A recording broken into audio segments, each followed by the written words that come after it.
Bonjour, moi c'est Ayoub et bienvenue dans un nouvel épisode d'Investir sans frontières, le podcast qui explore les opportunités d'investissement dans le monde. Aujourd'hui, on pose nos valises dans l'Indonésie et plus précisément à Bali, avec un regard global sur les meilleures opportunités d'investissement sur l'archipel. L'Indonésie, c'est un mélange de dynamisme économique, de tourisme mondial et de fiscalité avantageuse et des rendements immobiliers très intéressants. On va voir dans cet épisode pourquoi investir en Indonésie, comment fonctionne l'investissement pour les étrangers et les zones les plus prometteuses. Jakarta, Lombok, Surabaya et Yogyakarta. Et un focus complet sur Bali, avec les quartiers clés, les types de biens et étapes pour acheter en toute sécurité. Une question qui se pose, pourquoi l'Indonésie attire autant d'investisseurs? C'est simple, l'Indonésie, c'est la 7e mondiale économique en PIB. Aussi, 275 millions d'habitants, une croissance stable autour des 5%, une classe moyenne en forte croissance, une estimation de 140 millions de personnes d'ici 2030. À savoir, en Indonésie, il existe 17 000 îles, dont Bali, Java, Sumatra, Lombok et Kalimantan. En 2023, les EI2 ont dépassé 14 milliards $. L'Indonésie est aussi dans une phase de transformation avec le projet de la nouvelle capitale, Nusantara sur Kalimantan. Un levier économique puissant pour les investisseurs. Légalement, est-il possible d'investir tant qu'étranger? En Indonésie, les étrangers ne peuvent pas acheter en pleine propriété, ce qu'on appelle le freehold, mais peuvent investir via le leasehold. C'est un bail de longue durée, entre 25 ans à 99 ans, et bien sûr renouvelable. Ou bien, ils peuvent investir via le PT-PMA, une société locale à capitaux étrangers qui permet l'achat légal, participation dans des projets gérés, villas clés en main, hôtels et copropriétés. Toujours vérifier les permis de construction, le PBG et le SLF, le zonage et la validité des contrats. C'est quoi les zones d'investissement en Indonésie? Voici les meilleures destinations selon le profil d'investisseur. Vous avez Jakarta, capitale économique, immobilier d'affaires et des loyers très élevés. Lombok, île voisine de Bali avec un nouveau circuit MotoGP et un aéroport. Vous avez aussi Surabaya, deuxième ville d'Indonésie, zone industrielle et portuaire. Après, vous avez Yogyakarta, ville culturelle et universitaire, co-living et logement d'étudiants. Et au final, vous avez Batam, zone franche de Singapour, business et tourisme. Mais de nombreux investisseurs se tournent vers Lombok, qui offre aujourd'hui des prix à 40% qu'à ceux de Bali. Pourquoi Bali est unique? Bali, ce n'est pas qu'une carte postale. Bali, c'est plus de 6,3 millions de touristes annuels, Airbnb très développé et des villas louées entre 150 et 400 € la nuit. Aussi une main-d'œuvre bon marché, forte demande locative et une communauté internationale installée durablement. Et parce que chez Investir sans frontières, on aime bien les chiffres, on est dans un rendement brut entre 8% à 12%.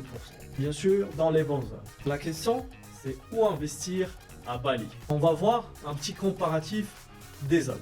Voici les zones les plus demandées. Vous avez Canggu, très tendance, digital nomade, forte rentabilité et concurrence très élevée. Vous avez aussi Ubud, calme, nature, modèle, slow life, bon pour du co-living à long terme. Vous avez aussi Uluwatu, zone en explosion, surf, plus-value rapide et des villas vues sur mer. Vous avez aussi Perirenan, c'est une extension de Canggu, très prometteur.